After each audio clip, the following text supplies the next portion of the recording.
দেখুন মূলত আমাদের থিম ১০ মাস ১০ দিন আগে থেকেই আমরা তৈরি করেছি। একজন মা যেমন ১০ মাস ১০ দিনের কষ্টে একজন শিশুকে এই ধরতিতে নিয়ে আসেন এবং তারপরে যে তার স্নেহ এবং কষ্ট কৃষ্ট সাধনায় আমরা যেমন বড় হই।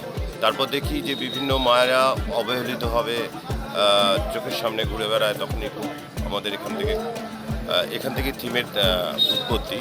স্থানীয় শিল্পী আমাদের দীপঙ্কর দাসের সহযোগিতায় আমাদের চিন্তাভাবনা এবার ফুটিয়ে তুলেছেন মায়ের জন্ম থেকে, একটা বাচ্চা জন্ম থেকে, সন্তানের জন্ম থেকে শুরু করে বড় হওয়া পর্যন্ত মায়ের যে কষ্ট, এবং তার সঙ্গে আমাদের যে মা সর্বজনীনী মা, তার সঙ্গে আমরা যেন মিলিয়ে দিতে পারি, তাকেও যেমন আমরা সম্মান করি এবং আমাদের জন্মদাত্রী মাকেও যেন আমরা সম্মান করতে পারি। মূল থিমের ধারণা ছিল এটাই আমাদের।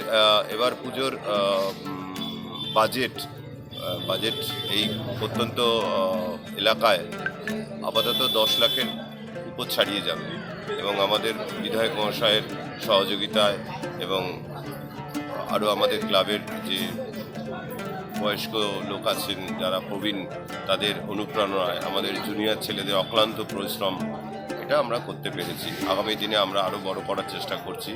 আগামী দিনে আমাদের ৭৫ বছর বর্ষে চলে যাব ২-৩ বছরের মধ্যেই। তখন আশা করি আমরা বর্ধমানে আরও একটু ভালো করে প্রতিস্থাপন করতে পারব।